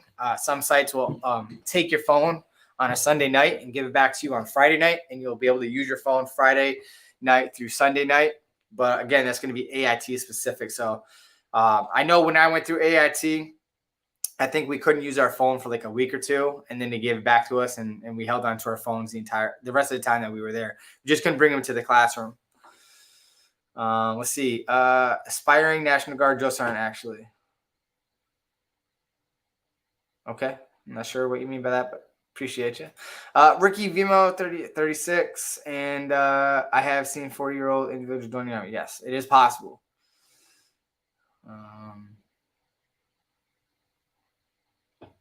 Kai Anthony says, when I'm in the National Guard and I live in New Jersey, and if I want to go to another state because maybe in the future I might move. Yes, it's possible. As I said earlier in the stream, interstate transfer is what you'll do. So IFT video, I'll put it back in the chat box. It'll also be in the description area for you to check out. But definitely go watch that video. It tells you how to do the whole process. It's more streamlined now than it has ever been. So it's a lot easier.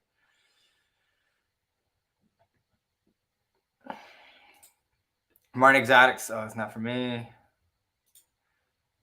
Yeah, got to be gel. Bring that. Once I used that, my flyaways went away. Just got to find that perfect gel for your hair. 100%. Totally agree. Not for me.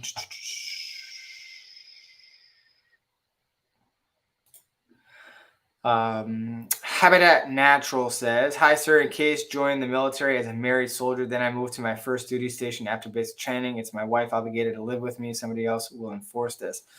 I mean, she can live wherever she wants, but the Army is not going to give you extra pay to support wherever she's going to be living. All right. You're going to get housing for family on post, maybe off post, depending on where you're going, if you're going active duty. But, I would imagine that your wife should be living with you. And if she's not going to be living with you and your command gets wind of that, then they're more than likely going to put you in the barracks because you don't have a family to house. But that should be more directly to an active duty recruiter, maybe could address that more precisely. I'm not an active duty recruiter, never served then on Title 10 active duty like in big Army. I've been active duty for the past 17 and a half years in the National Guard, which is totally different. But yeah, so just word to the wise.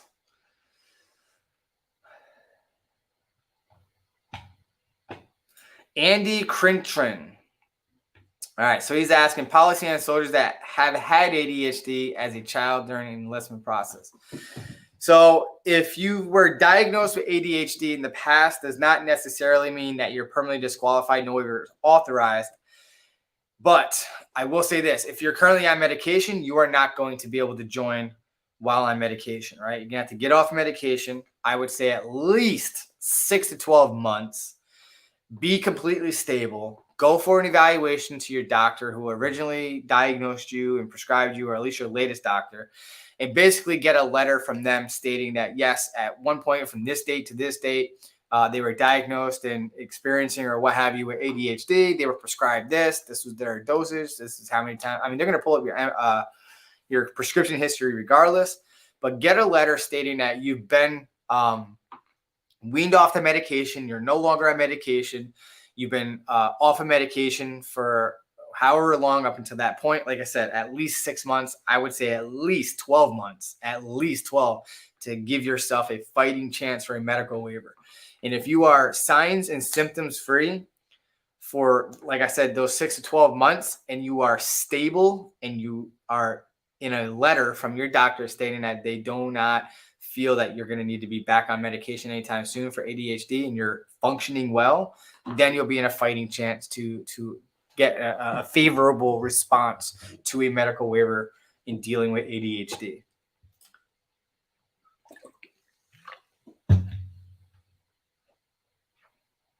Colby Edwards, what would be the best option for 88 Mike in the Army?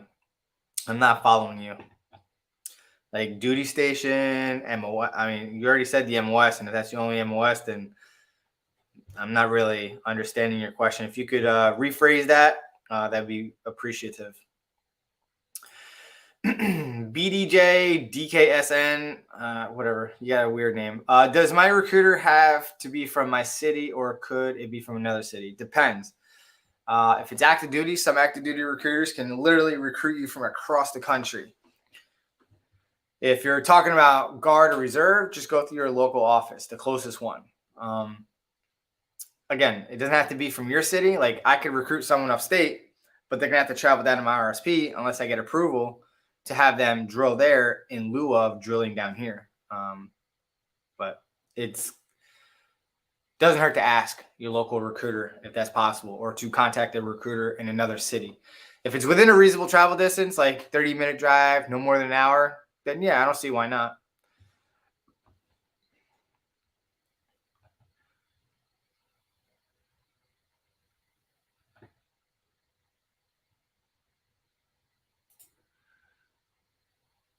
Fried everything. Good question. When are the dates for basic training in 2022? So at time of enlistment for the MOS that you're trying to join for, as long as you pass everything and you're otherwise good to go, they're going to be looking at in the system. It's going to generate possible ship dates. And what the system is looking and identifying is a graduation date from basic training and an AIT start date within 2 weeks of each other, roughly, give or take.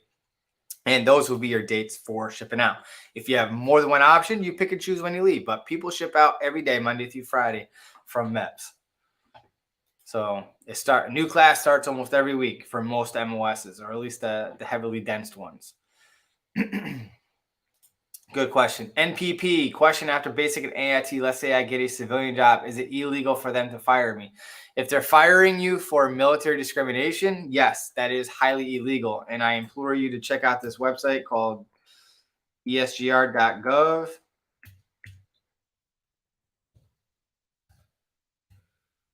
Now, if you show up late and they're like, yo, you don't got to go home, but you got to get up out of here. You fired. You show up 5 minutes late. They can do that. But they cannot say, and I guarantee you that if they're big enough and they have a legal department or an HR department, I guarantee you they're not going to be like, oh, you have drill this weekend, you're fired. They're not going to do that because they know they can be sued. It is federal law. They cannot fire you for military discrimination. But would you really want to work for a company that's going to play FF games with you? Yeah. So just food for thought. But definitely go check it out, because that esgr.gov website will list the employer's rights and the employee's rights. So as long as you do everything that you're supposed to as the soldier, then you'll be good to go. And they can contact the civilian employer and tell them that they've done effed up and they need to un-F themselves. And they could, from my understanding, based on what some of my soldiers have said, that they'll represent them in court and recommend getting an attorney and all that good stuff. So they'll give you the legalities of everything.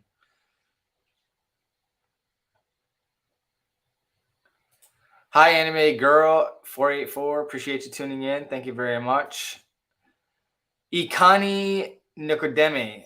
What do you think about getting married before enlisting in the Army? Why not? I mean, if you guys are going to get married, great. If you were already planning on getting married, don't get married just because you're joining. It's about $50 to get married, and it could cost you thousands of dollars, a lot of headaches and drama to get divorced. So do not get married just for the money and the benefits. Only get married for love. I'm telling you right now, it is not worth the headache. All right. Hashtag I'm just saying. Jay Ellington, how many waivers are allowed to get? Asking for a friend. She will need many. Listen, whatever waivers required, you can process them all. There's administrative waivers, exception to policies for the age waiver, tattoos, basic training ETPs, right? If you're prior service and you don't want to go to basic training, you got moral waivers, medical waivers, all kinds of different waivers. Be like Pokemon, you got to collect them all. Hell yeah. If you need them, you need them. Not for me. Do I know when? Once I get clarification on exactly what the new protocol is going to be, because I know that they, changed some things in the law. I'm just waiting for them to implement or see if they're going to implement certain things. But yeah, I mean, maybe I could do one just based on the current guidance or how it's going on now. I could probably do that maybe, but we'll see. Hopefully within the next 3 months or less. By then they should figure something out. Andy Cintron, during the enlistment process, what is the policy on 80? Oh, yeah, we already talked about this. But if you outgrew it and you don't have it now and you don't have the signs and symptoms and you're not in prescription, you should be all right. With a medical waiver, of course. WOA CED, when is the best time to buy a car, if at all? I'm currently in AIT. Definitely not now, obviously. But probably after you've been processed with your first unit of assignment. And only get a car that is within your budget. Do not get yourself into a $1,000 car note plus the insurance, which will, depending on where you live, could be hundreds of dollars or almost half or more of what you pay for your car note. So be careful. Just choose wisely. Choose someone who actually knows what they're talking about and knows what they're doing and goes with you to the dealership to make sure that you don't get screwed over or get yourself into a bind in a contract that's going to hinder your lifestyle or your livelihood, rather. So live beneath your means, not above your means. Arnulfo Acosta. How many years of MP do get the MO to train guard dogs? Good question. I would say at least a year or two before you could request a transfer to 31 Echo, I think is what it is. Oh, no, I think that's corrections. No, I think that's dog handler. I would say about 2-3 years. Anime Girl 484. I want to join the Army, but how I know if I qualify? Your recruiter will ask you the pre-qualifying questions for sure. But in general, you got to be between the ages of 17 and before your 35th birthday to sign your contract with no waivers, within good medical condition, right? Be within the height and weight standards, minimal to no law violations, no major credit issues in your past, qualify for secret clearance for those other positions. Landed pretty good. Let's see. Be a U.S. citizen or a permanent resident with a green card, things of that nature. Man, I'm going through this as fast as I can. I just got in and got into the first hour. I'm going to try to get through these as fast as possible, y'all. Derek DeMello, will I be able to have ibuprofen while I'm there? I'm 41 and going to be sore. Unfortunately, you're going to have to go on sick call to get that. So you're going to have to grin and bear it. All right. You don't want to miss too much training. Ikani Nicodemi, thanks for doing that. It's really helpful. No worries, man. Appreciate you. Thank you for tuning in. Is hemorrhoid going to be a problem at MEPS? For a regular enlistment, for the most part, no, it shouldn't be that big of a problem. If it's minor, if it's major, then you can have probably an issue. But minor hemorrhoid issue, probably not going to be that big of a deal. I've had somebody get through with hemorrhoids. Just hopefully it's not bleeding when you're there. Well, it's different times now. This was like over 10 years ago when I had somebody go through with hemorrhoids. But the 2 or 3 applicants that I've had, they all processed and got in fine. Any advice? It doesn't matter if you're 19 Delta or any other MOS. Watch my videos on the basic training mini series. I'm telling you, knowing what to expect is half the battle and make it that easier. Take that edge off and just by knowing what to expect. And obviously preparing yourself physically before leaving is a plus. 100%. Courtney Gregory, I'm late, but I'm here. Here we go. Shipping out Fort Jackson on 25th. Outstanding. All right, cool. Moving right along. Honestly, don't know what the training pipeline is for 18X, but with all the schools together, you're looking at over a year's worth of training from my understanding. But I did a video on Special Forces with Sergeant First Class Fernandez with the West Virginia Army National Guard. So if you type in Special Forces TEAMSWARTZ, you'll find the video. And his contact information, his Instagram will be there. I believe he still has his gram. And just reach out to him and ask that question. He'll be more than happy to help you out. And obviously, if you're still here, FNG Academy. Oops. He's a former Special Forces guy. Probably more than happy to answer that question for you. You might even find the answer in one of his videos.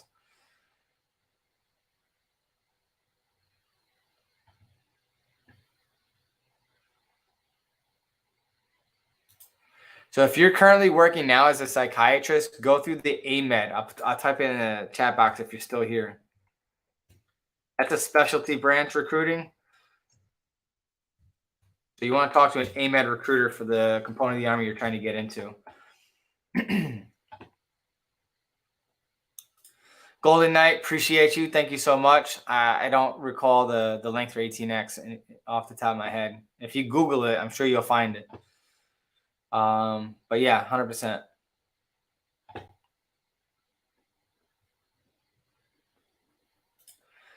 All the eligibility standards, Jaja, are all the same, right? So you got to be at least a green card holder, right? Have a high school diploma or a GED, or at least 15 or more college credits, or 675 clock hours at a trade school like a Job Corps or something similar.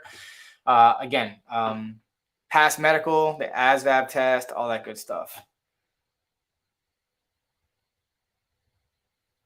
I did one video as an immigrant, so if you type in TEAMSWARTZ immigrant, you'll find it. I think I even have it in a short text, actually. Hang on, let me see. Nope, guess not.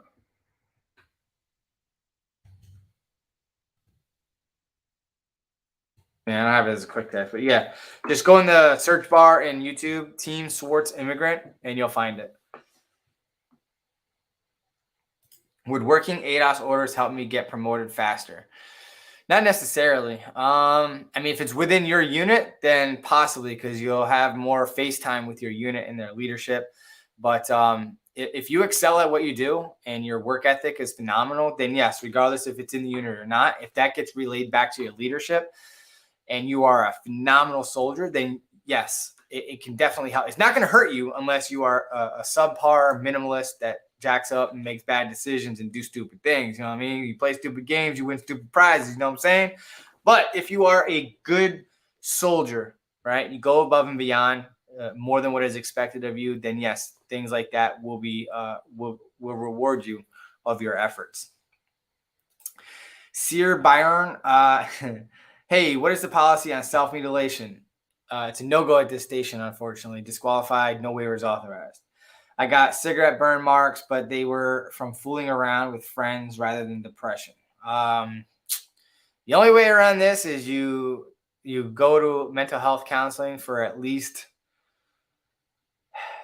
I would say, 24 months to 36 months, once a month, and just get evaluated, right? Or get medical documentation from your doctor, because I'm pretty sure your doctor probably may have asked you about it. Get a note. Like, this would definitely help if, like, for like the last 5 years or more, if you've had the same doctor that can write on an official letterhead that under his or her care that you've never expressed or shown signs or symptoms of depression, so you've never been diagnosed for depression, so on and so forth. Like think of it as like a character reference. Add that to 24 months or more of counselings, and you add all that together, and at the end of that counseling, at the end of at least those 2 years, get a letter and all the notes for each session, right, from that doctor stating that based on their evaluation for 24 months or more, or whatever the case may be, under their care and supervision and through the counseling sessions, that they feel that you are mentally sound, you're not suffering from depression, blah, blah, blah, all together as new evidence, then I would say suggest joining, right? You can try to join now, and if you it sounds like you got disqualified. So unless you have new evidence, they're not going to entertain a new medical waiver. So you got to supply new evidence, right? Get that letter from your doctor, if possible, at the very least. Go through mental health counseling for 24 months if you can afford it, or if you got the coverage, and you're going to need to get the original diagnosis from them, all the notes from each session, and a final evaluation, like a narrative, like a summary, and a recommendation from your mental health professional stating that you are signs and symptom free, like I said, and that'll prime you up for a possible waiver with a more favorable response, in all honesty. I'll be doing a video about it at some point. Dennis McCartan says, leaving for Fort Jackson on Monday. Thanks for helping videos. Appreciate you, Dennis. Thank you for watching all my videos and supporting the channel. And I'm happy to help you out. Appreciate you. And good luck. Yes. Expect a lot of controlled chaos.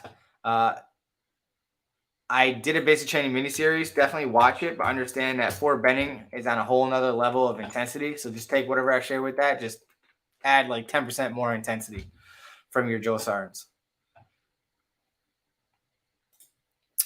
Jayla Conroy, how do you find out what MOS jobs are available to your state? Also, do you know anything to anyone in Tennessee National Guard? Yes, if you direct message me on Instagram, I'll refer you to Sergeant First Class / Drill Sergeant type web awesome recruiter in Tennessee. He's the only one that I know off the top of my head. At least he's the popular one on social, but he's a very good recruiter, phenomenal guy, and I would be more than happy to share you his information. Just direct message me on Instagram, and I'll send you his gram link and or his Facebook, and I could probably get a number from him to give to you. But definitely, I can hook you up with that information. Awesome. Fort John, like I said, it's just really boring there. From Pennsylvania, what's expected? Yeah, it's definitely gonna be very cold up there. It's like summer PTs and real winter up there. They don't give enough. MEPS Friday found out 13 Bravo's total 17 weeks between basic training and AIT. Thank you for your videos. You're very welcome. Good luck to you. May the MEPS gods forever be in your favor, and good luck and make us proud. Troy Norton, one of my buddies, just graduated from Marine Corps boot camp and he loved it. Who a freaking Louis? Love it. Support it. It's awesome. Glenn Glam 7, when do you get leave after shipping out? So if you're going active duty, you're gonna have to get to your first duty station in process, and then go through the leave requesting policy, whatever it is for your company. But typically, they'll allow you to drop leave once you graduate from AIT. They're supported that way, and they're encouraged by the leadership to do that for trainees that just get out of training. But yeah, definitely after that. So at the time of your processing, you'll follow the leave policy from there at your unit of assignment. Sony Jira. Currently, I am in the IRR. Those of you who don't know what that is the Inactive Readiness Reserve, where you are no longer in the military, but you're in this database called the IRR, Inactive Readiness Reserve, where I like to refer to it as the holy shit callback list, where they could call you back and send you on a deployment, either on active duty, reserve, or guard. But yeah. Do I have to take it all, vaccination, immunization, all that LHI stuff, even though I don't belong in my unit? If yes, who are responsible for LHI voucher?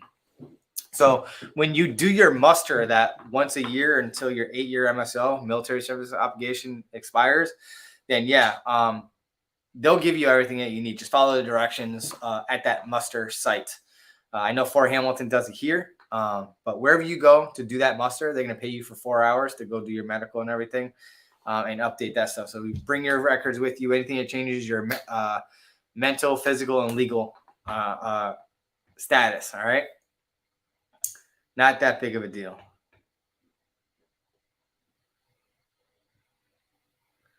Yeah, very good videos. I like him. It's pretty cool. I have his book somewhere too. I haven't read it yet, but I hear it's good. Good luck, Edgar. Appreciate you. Yeah, but very few get approved. So good luck with that one. It's tough. How far from your normal weight can you be to qualify to get in? Is there a program that you go through to lose some weight? I heard something about that. That's going to be body type. So I'm cursed with a skinny ass neck, and I'm a skinny fat guy. So all my fat hovers around my midsection. And with that being said, I could be under my maximum weight and still fail tape. That's how bad it is. So if you have a thick neck, the more of a larger circumference you could have around your midsection. So again, that's body type. Now there's an ARMS 2.0 program where they'll allow you up to 2% more than the max. So let's say your maximum body fat for your age and gender as a male, 17 to 21, is 24% body fat, then it'll allow you to join up to 26% body fat, if that makes sense. Is there an off-peak bonus, Malik Webb asks? Yes, there is an off-peak bonus if you're otherwise eligible for it. You have up until to go to basic training up until May 15th or May 31st to qualify for the off-peak bonus, and that's up to 7,500. All right, I already addressed that. Thank you very much. Malik Webb. Hey, my recruiter forgot to submit my dependency waiver. I have a daughter. I lost my bonus because she says that the waiver is taking a long time to get approved and the off-peak bonus is over. The off-peak bonus is not over. As long as you get a ship date that's before May 15th, but there may be other stipulations attached to it.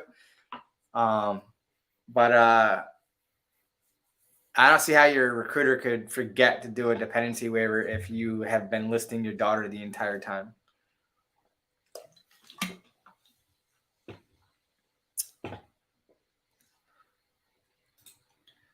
Vive. My precious chats kept disappearing, but here's a repost. Been off asthma meds for 1 year. The only thing I could suggest to you is to go get a pulmonary functions test at PFT and get a memorandum or letterhead, official letterhead from your doctor saying that from this date to this date, you had been diagnosed for childhood asthma. You've never had any breathing related issues. It was more of a preventive measure, I guess. And that you've been like, you stopped your prescription for whatever reason, right? And with the negative PFT, pulmonary functions test, then you might be able to get a waiver in something like a similar situation as that. But if you've had breathing asthma related issues up to a year ago, you're not going to get a waiver approved, more than likely, unfortunately. So Justin, I did a video about basic training graduation / family day. So it's going to be site specific, and it depends on the climate at that training site. So like, for example, Fort Jackson in Columbus, South Carolina is bad. So they've been historically more strict than any other training installation when it comes to graduation day and family day. So again, family day is back. Right, it's been there for a while. I did a video on it, like I said, but it's going to be site specific and all that good stuff. So definitely go check out that video. Habitat Natural. I'm going active duty. My wife will be with me probably 2 weekends a month. She has her dad to take care of in California. He is an old guy and don't want to move to another state. Well,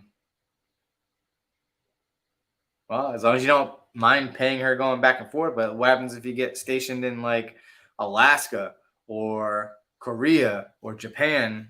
I don't know how that's going to work out for you.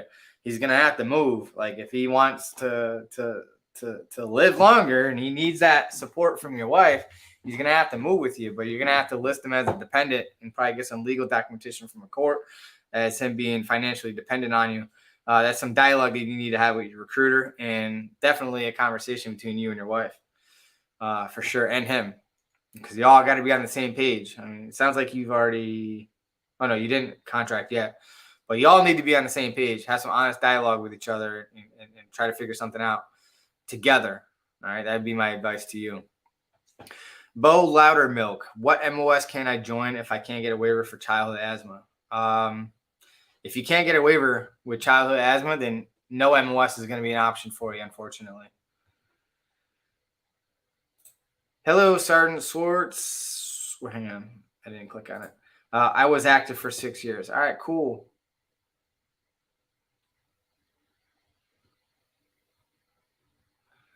Self-harm, it doesn't matter what MOS, all right? A waiver is a waiver regardless of the MOS. Hey, what's up, iPeppy? Hope all is well, man. Thanks for tuning in if you're still here.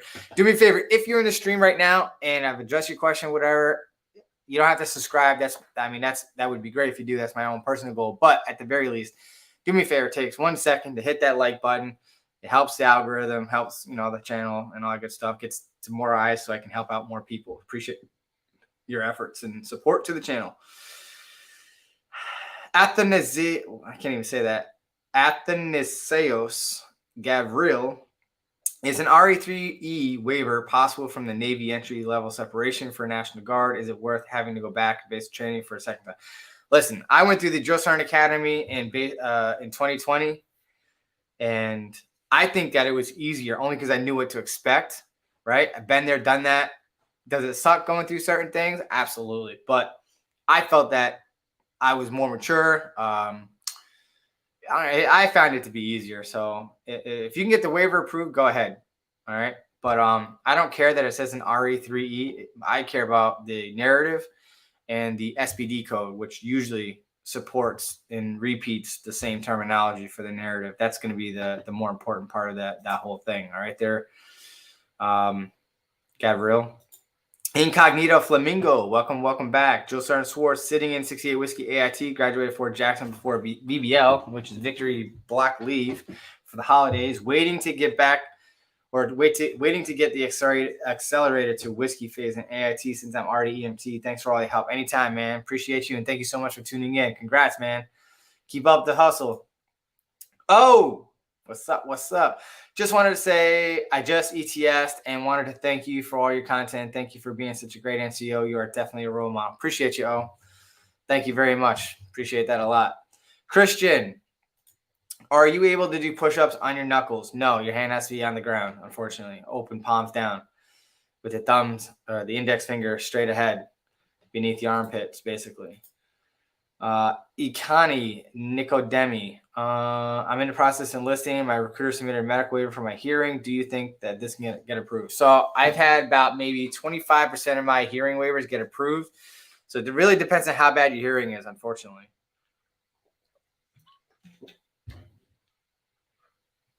But do understand that if they do approve you, you're literally only going to have like a handful of MOSs. So you're going to have to be very, very flexible. You're definitely going to have to settle down on a different choice that you are not considering in most cases. So it's very, very restrictive to that. All right. So just think of that, or keep that in mind rather. So beggars can't be choosers, unfortunately, when you're not qualified. Bo Loudermilk again says, I turned 17 in February. When can I do an early enlistment? So if you're at least 17 years old with parental consent and a high school junior on track to graduate, then you can enlist into the Guard or Reserve and do the split training option. If you want to go active duty, you're going to have to wait until your senior year of high school. I did a video about the split training option.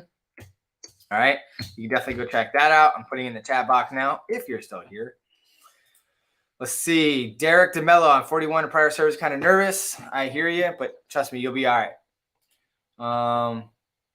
I find it easier, but I did a video that you could watch. It's for prior service people like you going through basic training again. It's prior service basic training. It's the name of the title of the video. Go check that out. Let's see. No, hang on. Kellyanne Pistocache. Welcome back. What's the minimum contract length for commissioned officer in the Guard? 6 years. All right. It's always going to be 6 years when you're going to be a commissioned officer. Hunter Ryan, would you happen, and you can watch this video too. I think your name was Kristen. Hunter, rather. No, it wasn't Hunter. Yeah, it was Kellyanne. I'm sorry. Hey, baby. Oh, you want the app? Mm-hmm. All right. Hit the get. All right, good. All right, so I did a video on OCS. If you're still here, go check that out. Go down in the chat box now.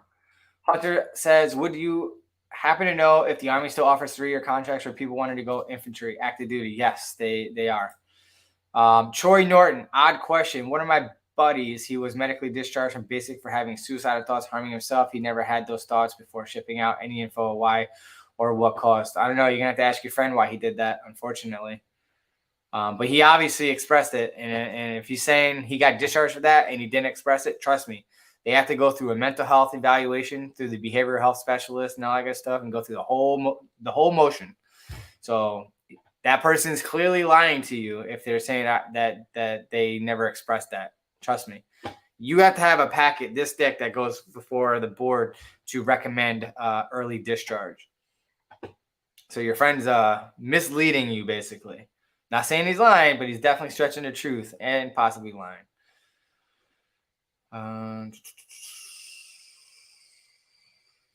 How soon to reclass will I didn't get my first choice MOS? I would say at least 2 years, at least 24 months, 24 to 36 months. Yeah, I'm sorry, Justin. You waited too long. You waited too long, man. What happens if you wait too long to pull the trigger? Co-Ren Music, just trying for the waiver. The recruiter is a sweetie. They do all the waivers. Yep, 100%. Justin Taylor says, who do you talk to about a waiver? Your recruiter, but you can't get one because 42 is the maximum allowable age as a non-prior service individual looking to join the military. Unless you're prior service and you could qualify for 20 years of service at time of ETS by age 60, 62 max. All right. Otherwise, no waivers authorized, unfortunately. What's up, Pablo? Thanks for tuning in. Camille. I'm in the enlistment process. What do you think about Airborne for Women, 42 Alpha? I joined as a 42 Alpha. I support it 200%. Great MOS. Definitely go for it. Hell yeah. Green Day fan 101able. I leave for Fort Jackson 3 weeks, and I'm worried about going as a bigger guy. Any insight on how different basically is bigger for people? It's just going to be more physically demanding and frustrating for you. But I got a video for you on how to hopefully do some fat loss. It's my strategy that I highly, highly recommend. Obviously, check with your physician, but definitely very, very highly effective. So definitely go check that out. But you'll be fine. Oh, and then check out this video, basic training prep. I'm going to get through everybody before I leave. And I have a workout program in there as well, and some other insights to factor in before you leave. Neil, is 92 golf a stressful job to be in? Yes, because yeah, I wouldn't go 92 golf. It's time consuming. It's hard work, man. You're up before everyone else. You're going. Sucks, but somebody's got to do it. Grant Van Zenten, any advice for someone to listen to 18X? Yes, go watch FNG Academy. Putting in the chat box now. Koren Music, Justin, it's not for me. Andrew Madsen, I've signed a contract for a delayed entry program for the Air Force. Can I switch to the Army easily, and what would the process be? You would have to request a DEP discharge, and once you're DEP discharged, then you can join any branch of service you want from there. If they approve it, of course. Justin Taylor, I may have to drop weight 217. If you're 5'5", I enlisted somebody as short as 5'5" as a male. Well, you're over age, so it won't matter, unfortunately. Caitlin Feller, do you know any recruiters in Wisconsin? Yes, I have some people that follow me on from Wisconsin, not personally.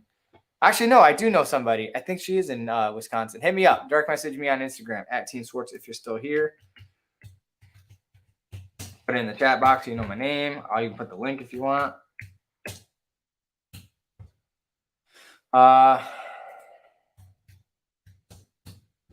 Let's see. You're very welcome, Bo. Jay Ellington, hello. Does having law enforcement experience increase your chance of enlistment? If you do think you qualify for the military, I'm thinking to go NYPD first, make myself look better a candidate. Not really. It won't impact your enlistment process going into the Army, but it will make you look really, really good.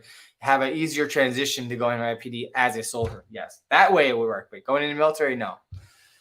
All right, last question for the evening. Carlos Rezabala, what MOS is the door gunner for this? I have no clue. That won't be the last one.